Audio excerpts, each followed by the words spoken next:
Okay guys, just a quick once over here of what this problem all entails.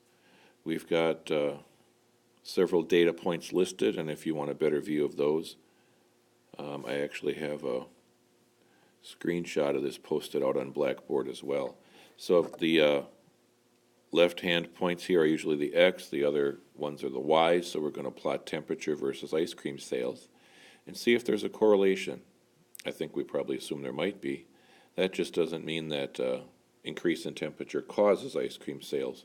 A lot of different reasons why that could be.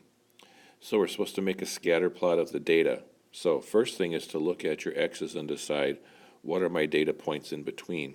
I've got to figure out down here where I want to put my axes. So as I'm looking here, it would be useful to count, see how many squares you have available, and then look at your temperatures. I know I have to hit a high temperature right around 26 or so I want my 26 to be over here.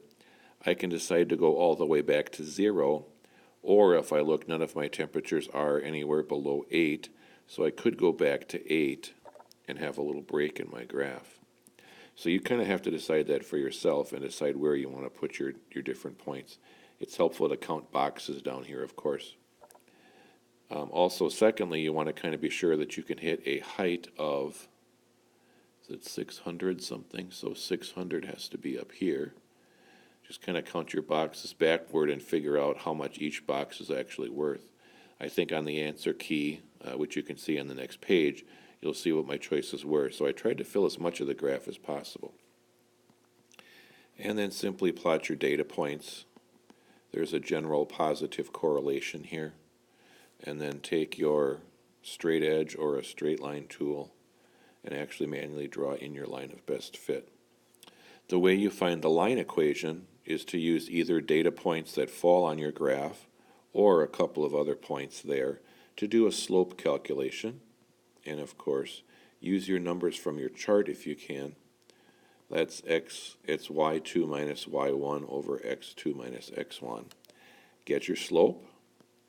Get that number, and then you're allowed to use any of the points that you picked here, the xy values you might remember, to write an equation in this format. This is called point-slope form, and it's much easier to come up with in a case like this than the actual y-intercept. I think on the answer key slide, and it's actually on the next slide here in the video too, the answer is probably given in the other format, but that's okay. We can simply distribute the m to both parts and add on whatever the y value is to the other side.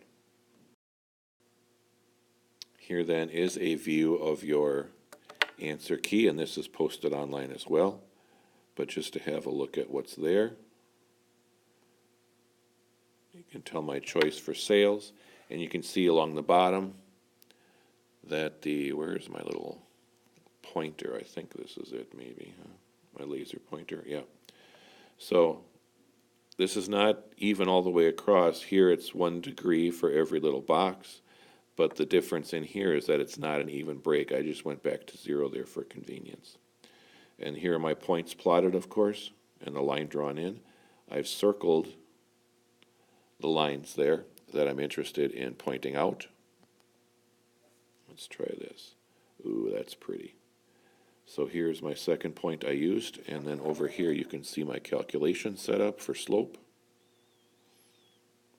And a little bit of the work shown there. So here's my slope. Choose point-slope form, I think for the obvious reason that I've got the actual values right from my chart. So up here in the chart you can see there's my higher point, there's my lower point, and these two numbers are the ones I actually chose to use in my point-slope form formula. There's the y of 215, there's the x of 14.2, and then here's the conversion into y equals mx plus b form. So that's kind of an explanation of what you're looking at for the answer key, and from the first slide a little bit of an overview of how I got to this point. Thanks for listening. Hope this was helpful.